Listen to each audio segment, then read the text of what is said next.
Bueno, muy buenas noches a los que no saludé. Bienvenidos a todos. Estamos estudiando a lo largo del año la segunda venida de Cristo y nos vamos centrando en los detalles que entendemos son edificantes para la congregación. Estudiar este tema hace arder el corazón y eso edifica, sin duda. Bendicen la predicación del Evangelio, como lo hemos visto el último sábado. Yo no estuve, pero lo vi por internet. Y nos bendice en distintos aspectos. Pero tarde o temprano, más temprano que tarde, vamos a llegar al terreno que podríamos decir escabroso, donde hay distintas opiniones e interpretaciones en teología. No va a ser el caso de hoy, pero vamos adelantando o vamos abriendo el paraguas. Y quiero leer un texto que a mí me da mucha tranquilidad y espero que transmita lo mismo. Hoy Kevin mandó justo tenía que hacer un asado y había empezado tempranito, como que no ocurra el riesgo de que no llegue a tiempo, y mandó una foto de un caballo tomando mate como de tranquilo, que no pasa nada, está todo bajo control. Bueno, esa es la idea que me transmite este versículo. Segunda carta de Pedro, capítulo 3, está ahí hablando del día del Señor que va a venir y hablando de distintos detalles. ¿Qué pasa que el Señor no viene? ¿Por qué se retrasa? Y Pedro dice, versículo 15, entiendan esto, tengan entendido esto, que la paciencia de nuestro Señor es para salvación. Señor, el objetivo del Señor, lo que quiere el Señor, por lo que vino Cristo, es para salvar. Y el retraso aparente en su segunda venida, nos dice Pedro, esto no se les puede ir de la cabeza, es para salvación. Esto es para salvación. Y dice, como también nuestro amado hermano Pablo, según la sabiduría que le ha sido dada, os ha escrito, casi en todas sus epístolas, lo cual es cierto, uno ve todas las epístolas de Pablo, casi todas hablan de la segunda venida del Señor. Y dice que entre las cosas que Pablo habló, hay algunas difíciles de entender. Así que, tranquilo, va a haber cosas difíciles de entender. Y si no las podemos entender, ¿cuál es el problema? Tranquilo, ya nos advirtió Pedro que no va a ser sencillo entender todo. De hecho, desconfíen cuando alguien le dice, esto es así, así, es una pavada, es así, así, así, así. Y dice, pero ¿estás seguro? Dice eso ahí en la Escritura. Y fíjense que lo que agrega Pedro dice que esas cosas que son difíciles de entender, los indoctos o inconstantes las tuercen. Las tuercen es que las fuerzan, las hacen entrar en un sistema de una manera que no es natural, ¿no? Es como que estamos armando un rompecabezas y las piezas cuando uno pone una pieza que va, sabe que va, ¿no? Y cuando uno ve a los nenes que lo quieren armar sea como sea, ponen la pieza y la fuerzan, ¿no? Esta va acá y me obstino en que va acá y la empujo y tiene que entrar. Bueno, esa es la idea de que los indoctos e inconstantes a veces tuercen las escrituras para hacerlas que encajen de una manera. Así que eso como advertencia general para todo lo que estamos viendo en todos los sábados y en particular para hoy, que lo que vamos a ver es un ejemplo de esto, cómo algo parece no encajar y sin embargo cuando lo vemos después encaja naturalmente. Si lo miramos en la época de Cristo, no encajaba. No había manera de que encaje. Y lo vemos ahora desde acá, desde este lado de la historia, 2000 años después, y uno dice, mira qué fácil. Pero en ese momento era lo que se suele llamar una paradoja aparente. ¿Saben lo que es una paradoja?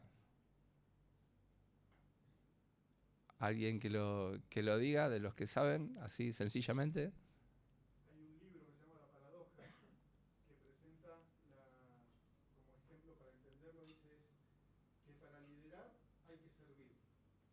Bien.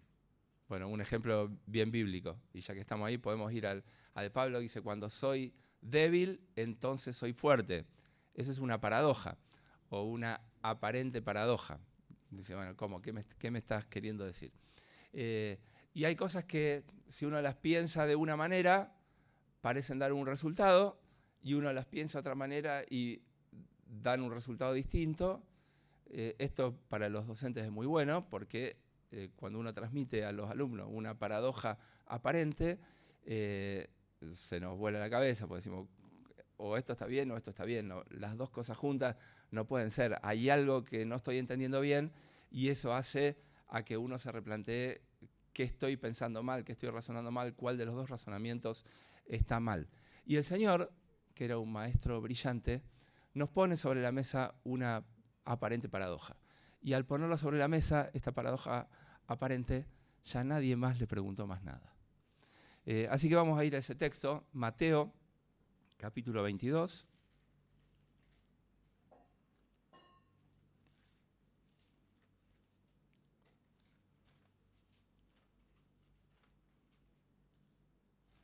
Versículo 41.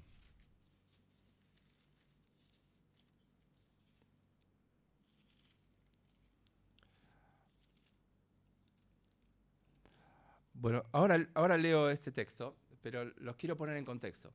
El Señor había entrado a Jerusalén, era su última semana, iba a morir en la cruz, lo habían recibido como el rey. Sin embargo, el pueblo lo había recibido como que él era el rey. Y los fariseos, los sacerdotes, los sumos sacerdotes, las autoridades, los escribas, los que tenían el control sobre el pueblo, lo odiaban, no podían tolerar el hecho de que todo aparentaba ser que él iba a ser el rey. Y lo quieren matar, entonces buscan ocasión de hacerlo tropezar en algún dicho, en alguna palabra, y lo empiezan a chusear con distintas preguntas. Le preguntan del tributo. ¿Está bien dar tributo al César o no? Lo preguntan como algo, maestro, sabemos que vos sos bueno, que vos enseñás, que no te cuidás de nadie, ¿no? Como que le preparan el camino para decir, yo estoy con vos. ¿Tenemos que dar tributo o no? Y el Señor responde de manera brillante, brillante. Quedan admirados de la manera que responde el Señor. Después le preguntan de la resurrección de los muertos. Van los saduceos y le cuentan una historia un tanto ridícula para ver qué dice el Señor. Y el Señor también con la Escritura contesta de manera brillante. El Señor tenía una inteligencia suprema, una mente superior. Y por último le preguntan cuál es el gran mandamiento. El Señor también contesta con la Escritura de manera brillante, que es amar a Dios sobre todas las cosas, y le dice, y el segundo, no los deja solo con eso, porque ellos creían que amaban a Dios, el segundo es semejante, amar al prójimo como a uno mismo. Y después de ser examinado por, imagínense, ¿no? Los alumnos examinando ni siquiera al docente, al que sabe todo. Y después de eso el Señor les dice, 41, estando juntos los fariseos, es el que vamos a leer, Jesús les preguntó esto: ¿qué pensáis del Cristo? ¿De quién es hijo? Y le dijeron, de David. Él les dijo, pues ¿cómo David en el Espíritu le llama Señor, diciendo, y cita el Salmo 110, que después vamos a ir hacia el final a este Salmo, dijo el Señor a mi Señor, o en el original dijo Yahvé, Jehová a mi Adonai, siéntate a mi diestra o a mi derecha hasta que ponga a tus enemigos por estrado de tus pies. Pues si David le llama Señor, ¿cómo es que es su hijo? Entonces, fíjense esta aparente paradoja. Lo pienso por un lado, es el Cristo, ¿de dónde tiene que venir? Es hijo de David, lo dicen, sin ninguna duda. Pero por otro lado el Señor le dice, pero David lo llama Señor. El Salmo 110, todos sabían que lo aplicaban al futuro Mesías. Dice, ¿y cómo David lo llama Señor? Nadie, no sé, algunas personas sí, pero a los hijos o a los nietos uno no se somete a ellos. ¿No? Es al revés. Y sin embargo, David lo llama Señor. Y Señor en la palabra es el que tiene autoridad, el que es mi dueño, el que me domina, al que tengo que obedecer. Y no sabían qué responderle. Bueno, de esta paradoja aparente, hoy entiendo que, si no, la vamos a comentar hoy, cómo se resuelve, pero no pudieron contestarle. Y dice que desde aquel día no se atrevieron a preguntarle más nada. Lo mataron directamente, no le preguntaron más nada. Ya sabían ante quién estaban. Qué es sorprendente la mente del Señor, la sabiduría del Señor. Piensen que el Señor nació de María como hombre, completamente hombre, y por lo tanto, les pregunto, ¿nació con esa sabiduría o la adquirió?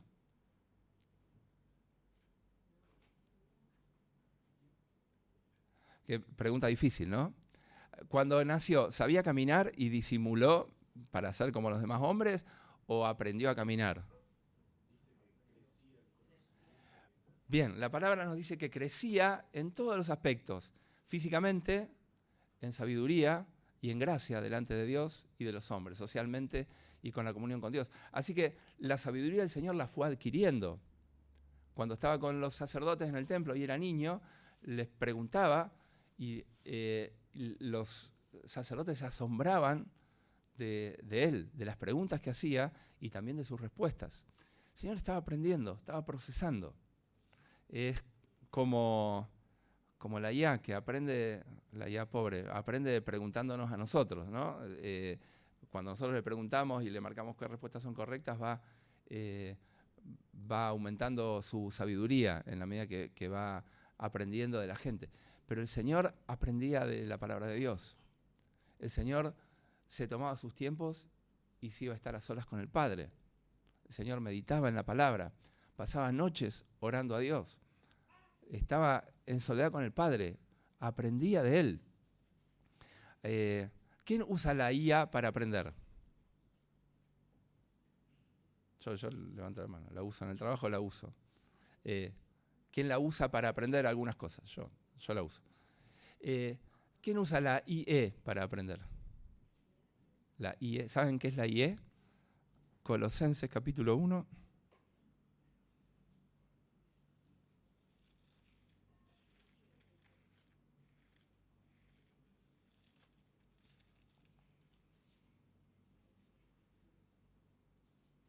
Versículo 9.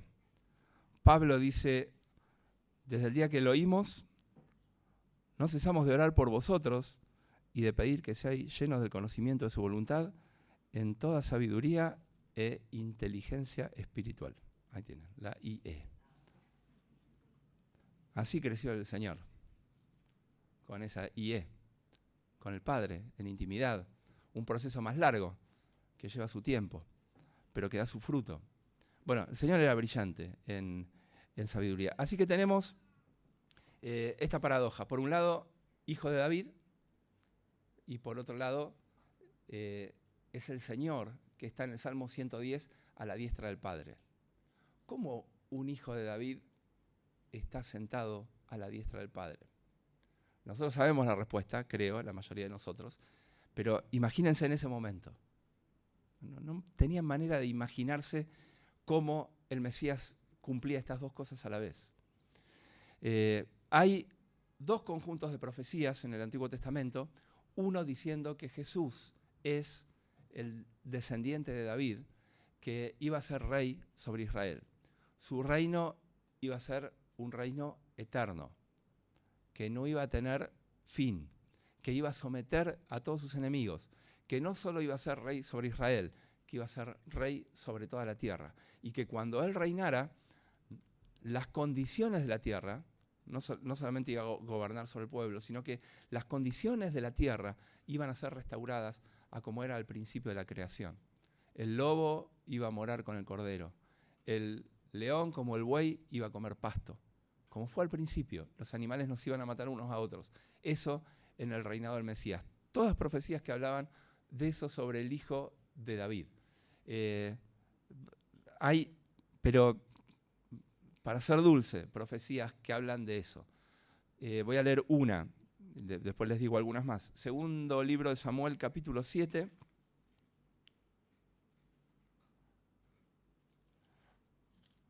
Si mi memoria no me falla, entiendo que esta es la primera.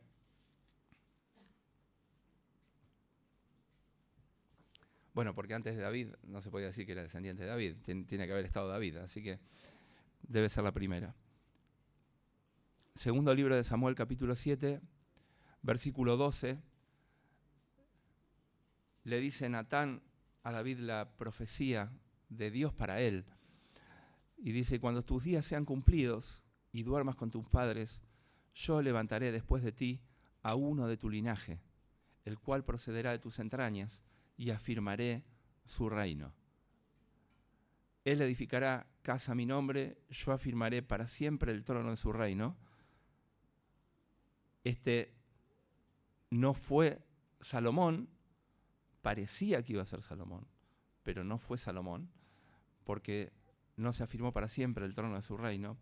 Yo le seré al padre, él me será a mi hijo. Si hiciere mal, yo le castigaré con vara de hombres y con azotes de hijos de hombres, pero mi misericordia no se apartará de él, como la aparté de Saúl, al cual quité de delante de ti. Será firmada tu casa y tu reino para siempre delante de tu rostro, y tu trono será estable eternamente. Eso no pasó con ningún descendiente de David hasta ahora, eso va a pasar con el Señor Jesucristo. Podemos leer el Salmo 72, podemos leer el Salmo 89. Todos hablan de ese reinado futuro de un descendiente de David. ¿Se acuerdan cuando alguien del pueblo le clamaba a Jesús por misericordia para que lo sane? Se dirigían a él como, Jesús, hijo de David, ten misericordia de mí. Estaban reconociendo que él era este Mesías, el descendiente de David que iba a reinar para siempre. No era solo una declaración así porque sí, lo estaban reconociendo como el Mesías. Y el hijo de David, también fue invocado así por ejemplo, la mujer sirofenicia, la mujer cananea, que no era del pueblo de Israel y sin embargo lo llama hijo de David, con la declaración de que para ella, aunque era de una nación extranjera, él también era el Mesías que iba a reinar sobre ella. Bueno, había esta expectativa profética cuando el Señor está en su última semana, cuando entra en Jerusalén. Vamos a ir de nuevo a Mateo, capítulo 21. Y fíjense todos los detalles que ocurren en la entrada de Jesús a Jerusalén. Él entra montado en un pollino, en un asnito, en un burrito. Y dice, decida la hija de Sión, bueno, puedo leer desde el 4 para que se entienda, que cuando él entró así, dice que esto aconteció, dice Mateo, para que se cumpla todo lo dicho por el profeta. El profeta ahí es Zacarías, eso está en Zacarías 9:9, que dice así, así dijo Zacarías, decida la hija de Sión, he aquí tu rey viene, manso, sentado sobre un pollino, hijo de animal de carga. Y cuando llega a Jerusalén y van depositando delante de él las ramas de olivos, de palmeras, todo como alfombrando el camino para la entrada del rey a la ciudad de Jerusalén, los del pueblo empiezan a decir, los más jóvenes, bendito el que viene en el nombre del Señor, hosana al Hijo de David, citando el Salmo 118, que también era un salmo que hablaba del Señor viniendo a reinar. Y este clamor, hosana, es sálvanos ahora. Ellos estaban siendo dominados por un imperio extranjero, por el imperio romano, que le cobraban impuestos. Tenían los soldados ahí patrullando. Aunque algunos, como el que leyó hoy Agustín, en la alabanza, el centurión, eran piadosos. Pero tenían al imperio romano ahí dominándolos, extrayéndoles dinero de lo que producían y llevándoselos para el imperio. Y decían, salvanos ahora. Estaba la expectativa de que el rey los iba a librar de todos sus enemigos y que lo iban a poder servir en paz. No tenían en cuenta que el Señor iba a ser crucificado. Hagamos un flashback, vamos un poquito más atrás. Mateo 16.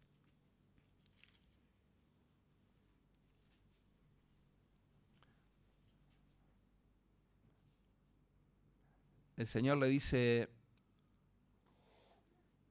a sus discípulos que le era necesario ir a Jerusalén. Mateo 16, 21 estoy leyendo. Le era necesario ir a Jerusalén y padecer mucho de los ancianos, de los principales y de los escribas, y ser muerto y resucitar al tercer día. Qué claro que lo tenía el Señor. ¿Cómo podía saber que Él tenía que pasar por eso? De la Escritura. De procesar la Escritura, meditarla y procesarla delante del Padre con la ayuda del Espíritu. Él fue adquiriendo sabiduría y se las transmite a los discípulos, que Él no iba a ser rey ahora, que Él tenía que morir. Y Pedro le dice que no te ocurra esto de ninguna manera. Y el Señor lo reprende y le dice, quítate delante de mí, le dijo en el 23, Satanás, porque me eres tropiezo. Bueno, los discípulos sabían que Él era el hijo de David. Ellos, cuando empezaron a seguir a Jesús, se decían unos a otros, cuando Andrés lo busca a Pedro, cuando Felipe lo busca a Natanael, se le dicen, hallamos al Mesías, encontramos al Mesías, el que escribió Moisés, y lo empiezan a seguir. Saben que es el Mesías, tienen esa certeza, pero no tienen claridad en cuanto a los eventos que se tienen que desarrollar, cómo esperaban que fuera el rey. Después de que el Señor muere y ya había resucitado, pero ellos todavía no lo sabían, aún seguían con esta idea en la cabeza. Vamos a Lucas, capítulo 24.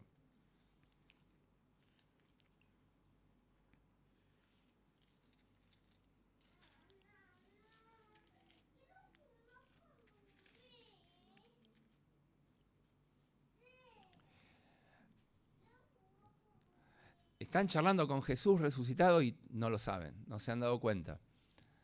Y el Señor le preguntó, ¿qué les pasa? ¿Por qué están así? Y ellos le empiezan a contar que sos el único acá forastero que no sabe lo que pasó. Y le empiezan a contar de Jesús, varón aprobado por Dios. Y en el versículo 21, cuando le están contando todos sus males, dice que le crucificaron, dice en el versículo 20, pero nosotros esperábamos que Él era el que había de redimir a Israel. Nosotros esperábamos otra cosa. Lo mataron. Nosotros esperábamos que Él fuera rey y que nos librara de los romanos, que Él redime a Israel, que Él instale el reino. Esperábamos eso. Bueno, y no ocurrió. Tampoco tuvieron en cuenta lo que va a venir después de resucitar y que hace que esta segunda profecía del Salmo 110 sea compatible con que iba a ser el Mesías descendiente de David. Así que vamos a Hechos, capítulo 1. El Señor resucita y se le aparece ya a todos los discípulos. Por 40 días se les va a aparecer a ellos y enseñándoles, versículo 3, Hechos 1:3, dice al final que durante 40 días se les apareció hablándoles acerca del reino de Dios. Entonces, cuando Él les habla de esto del reino de Dios, de lo que iba a venir, versículo 6, los que se habían reunido le preguntaron diciendo, Señor, ¿restaurarás el reino de Israel en este tiempo? Y la respuesta es no, porque no les dice que no, les dice que no les toca saber a ellos los tiempos y las temporadas que el Padre puso en su sola potestad, pero era no, el Señor sabía que era no, porque Él sabía que tenía que ascender para cumplir las profecías que hablan de este segundo conjunto de profecías que hablan del Mesías, de un Mesías que desciende del cielo a gobernar en la tierra. Estos dos conjuntos de profecías parecían incompatibles. Por un lado, Jesús, el Mesías, tenía que ser hijo de David. Por otro lado, el Mesías tenía que descender del cielo, derrotar a sus enemigos y gobernar sobre la tierra. Y este que descendía del cielo no era un hombre común, era un hombre que era a la vez Dios. Es raro eso, pero los judíos sabían que este que iba a descender a gobernar sobre la tierra era el mismo Jehová de los ejércitos, porque estaba profetizado. Hay, de nuevo, montones de profecías que hablan de esto, de Dios descendiendo del cielo en fuego para venir a reinar sobre Israel, para destruir a los enemigos de Israel y ser rey sobre toda la tierra. Les muestro algunos. Zacarías, capítulo 14.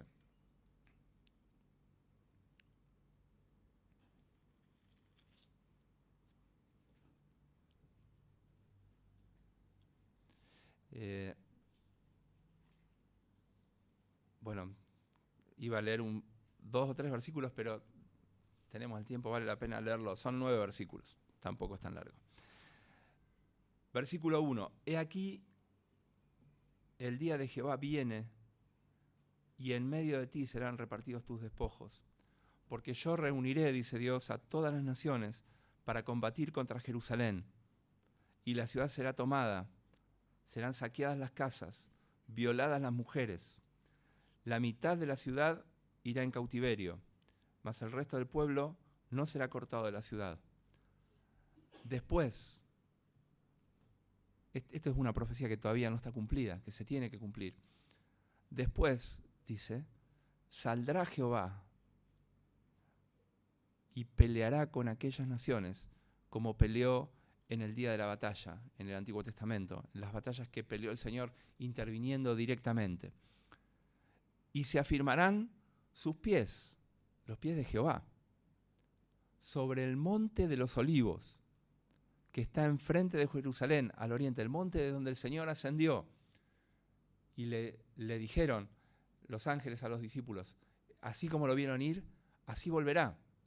Y tenemos acá la profecía anterior incluso al nacimiento del Señor Jesucristo, de que iba a ser así. Jehová va a sentar sus pies sobre el monte de los olivos. No es un hombre solamente, es Jehová. Dice, el monte se partirá en el medio, va a conmoverse la tierra, se va a abrir hacia el oriente y hacia el occidente, haciendo un valle muy grande.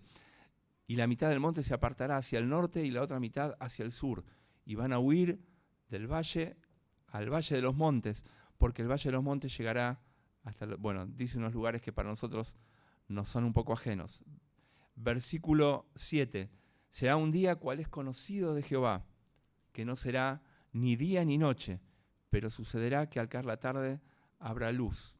Acontecerá también en aquel día que saldrán de Jerusalén aguas vivas, la mitad de ellas hacia el mar oriental, la mitad hacia el mar occidental, en verano y en invierno.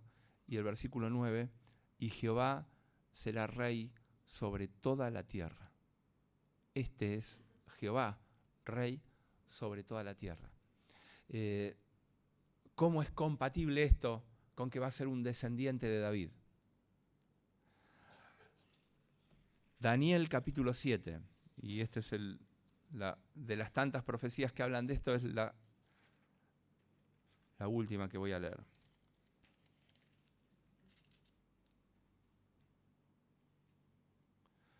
Daniel capítulo 7, dice el versículo 9, una visión de Daniel, estuve mirando hasta que fueron puestos tronos y se sentó un anciano de días, que sin duda es Dios, cuyo vestido era blanco como la nieve, el pelo de su cabeza como lana limpia, su trono llama de fuego, las ruedas del trono fuego ardiente. Un río procedía y salía de delante de él, millares y millares le servían, millones de millones asistían delante de él. El tribunal se sentó y los libros fueron abiertos. Yo entonces miraba, a causa del sonido de las grandes palabras que hablaba, el cuerno, eso hace referencia a algo que dijo antes, miraba hasta que mataron a la bestia, su cuerpo fue destrozado y entregado para ser quemado en el fuego. Habían también quitado las otras bestias su dominio, pero les había sido prolongada la vida hasta cierto tiempo. Miraba yo en la visión de la noche, y he aquí, con las nubes del cielo, venía uno como un hijo de hombre, que vino hasta el anciano de días, y le hicieron acercarse delante de él. Y dice, último texto, el 14, le fue dado dominio, gloria y reino, para que todos los pueblos, naciones y lenguas le sirvieran.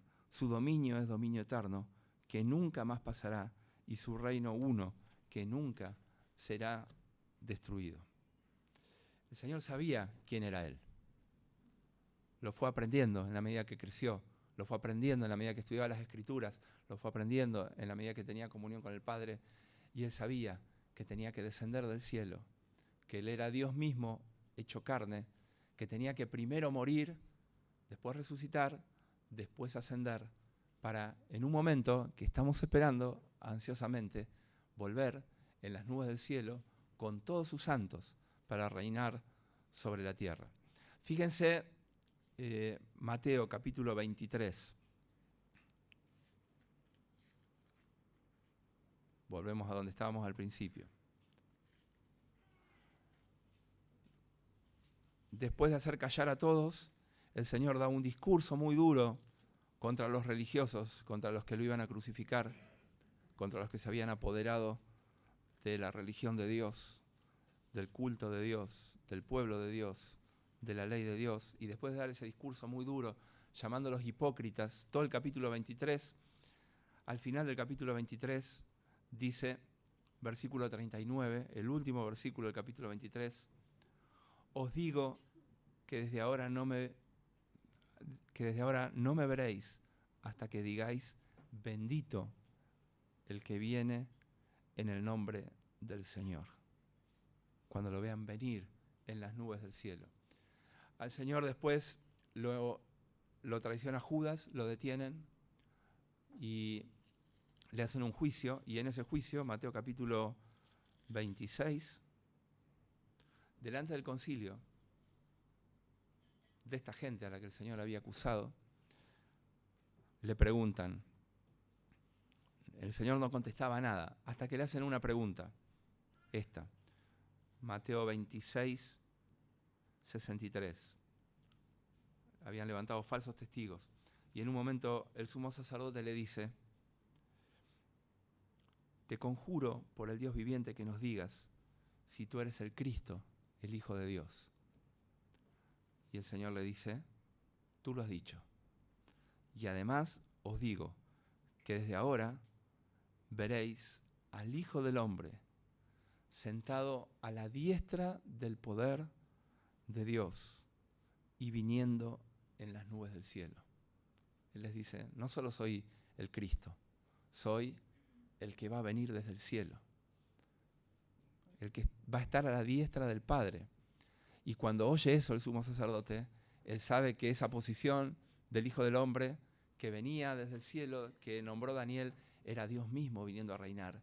Y entonces dice, ¿qué les parece? Bueno, perdón, el 65. Ha blasfemado. Y se rasga las vestiduras hipócritamente y dice, ¿qué más necesidad tenemos de testigo? Ya está, es digno de muerte. Se hizo igual a Dios, porque de hecho se estaba poniendo en esa posición. El Dios que iba a venir a reinar sobre la tierra. Así que de esto hablan Salmo 45, Salmo 68 y el Salmo 110, al que ahora en un minuto vamos a ir. Lo que quiero decir es, o lo que quiero transmitir es, el Señor vino a esta tierra, vino como hombre, creció, murió, resucitó y ascendió al cielo. Falta que se cumpla una profecía, que Él venga otra vez. Es lo que estamos esperando. Todo lo demás se cumplió.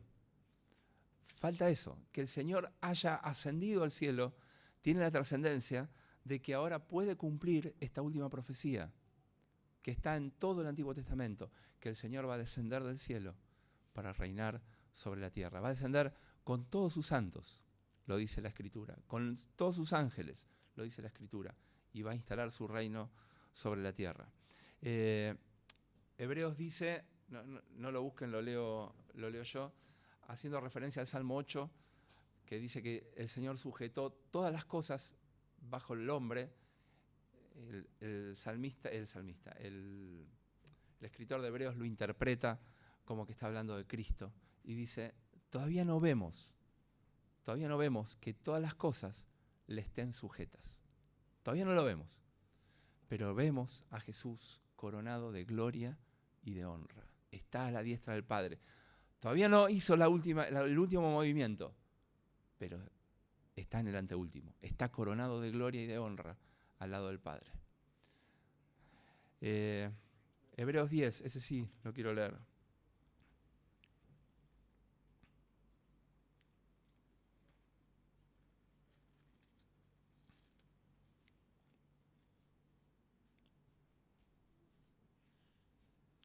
Versículo 12. Cristo, habiendo ofrecido una vez para siempre un solo sacrificio por los pecados. Cristo murió por nuestros pecados, no murió por otra razón. Todo lo que hizo es para restaurar una familia humana acá en la tierra y murió por nuestros pecados. Leo de nuevo. Cristo, habiendo ofrecido una vez para siempre un solo sacrificio por los pecados, se ha sentado a la diestra de Dios. Ascendió, está ahí. Y fíjense lo que dice después. De ahí en adelante, esperando. Está esperando a que Dios le dé sus enemigos como estrado de sus pies. Y cuando el Padre le dé la señal, cuando el Padre le dé la orden, Él lo va a ejecutar. Está esperando. Como dice Pedro, Dios no se tarda porque se le complicaron los papeles. Está queriendo que todos nosotros seamos salvos, que todos nos arrepintamos y que todos seamos salvos. Es muestra de la bondad de Dios. Quiero ir por último al Salmo 110. Casi, por anteúltimo. Les leo uno más. Joel, capítulo 2. Voy a leer un versículo de Joel, pero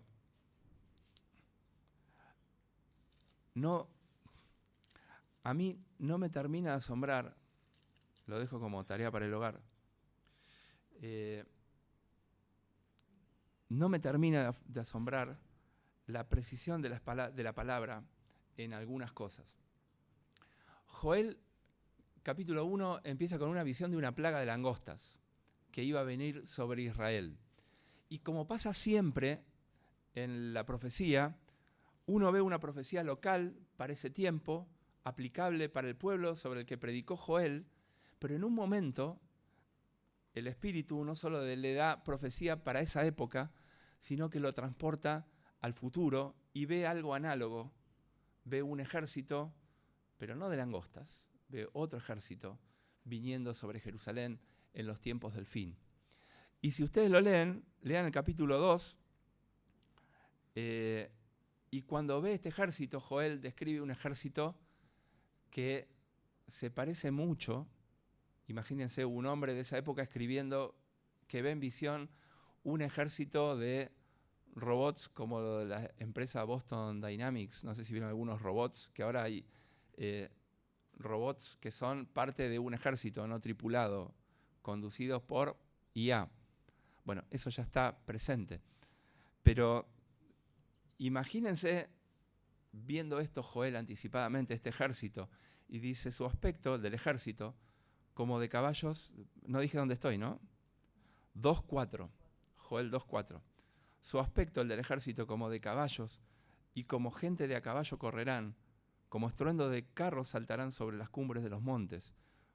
Fíjense que todo es como, no es eso. Él describe algo que ve, pero dice, es como esto, pero no es eso.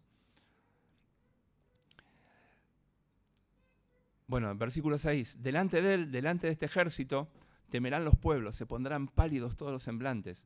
Van a correr como valientes, como hombres de guerra, van a subir por el muro. Cada cual marchará por su camino, no torcerán su rumbo. Ninguno se estrechará a su compañero. Cada uno irá por su carrera, y aún cayendo sobre la espada, no se herirán. Irán por la ciudad, correrán por el muro, subirán por las casas, entrarán por las ventanas a manera de ladrones. Delante de él, de este ejército, temblará la tierra, se estremecerán los cielos, el sol y la luna se oscurecerán, como dice Mateo 24, las estrellas retraerán su resplandor, y Jehová dará su orden. Es como que en algún momento Dios va a dar una orden. Delante de su ejército, porque su ejército, muy grande es su campamento, y fuerte es el que ejecuta su orden. ¿Quién es el que ejecuta la orden de Dios? ¿Quién la va a ejecutar cuando Dios dé la orden? El Señor Jesucristo, el Señor Jesús. Bueno, y vamos ahora sí al Salmo 110.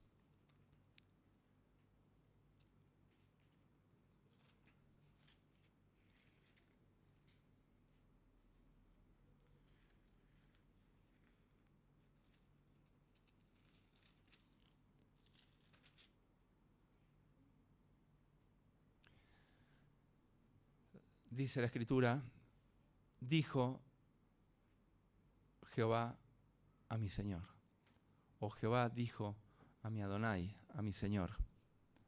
Es el salmo que citó el Señor Jesucristo, un salmo de David.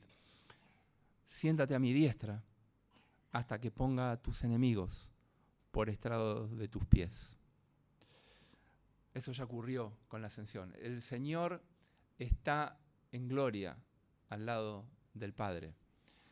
Dios, como dice Filipenses, un texto que citó el Chipi el domingo pasado, el Señor se humilló, se despojó a sí mismo, estaba en forma de Dios, era igual a Dios, y no se agarró de eso como cosa a que aferrarse.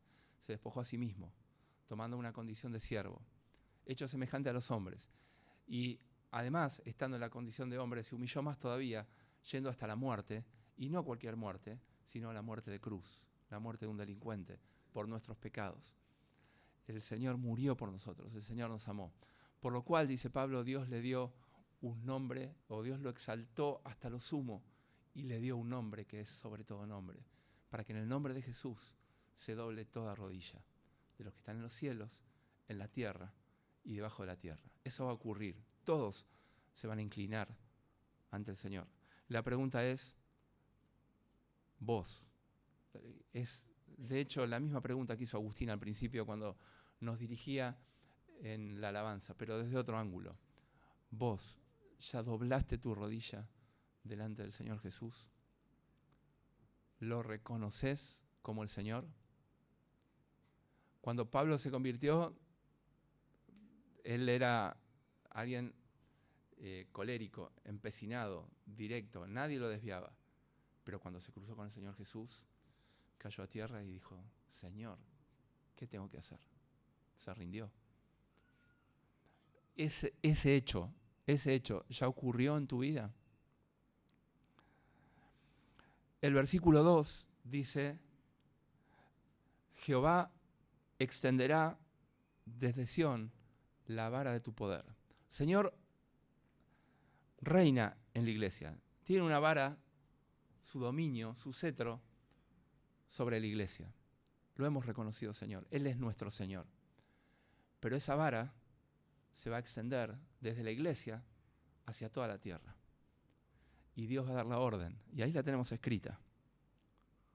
La orden es esta. Domina en medio de tus enemigos. Y el Señor lo va a hacer. El pueblo de Dios se le va a ofrecer voluntariamente en el día de su poder, en el día que el Señor se manifieste. Eso dice el versículo 3. El versículo 5 dice, ahora el Señor actúa, el Señor Jesús actúa, y el Padre está respaldando a su diestra.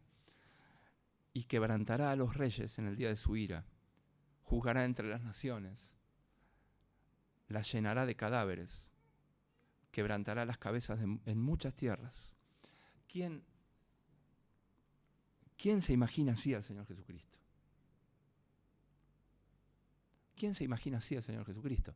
Pero la revelación del Señor Jesucristo, el Apocalipsis, es eso. lo tenemos revelado así.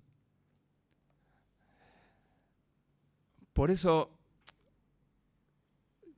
por ahí hago un comentario accesorio al último versículo.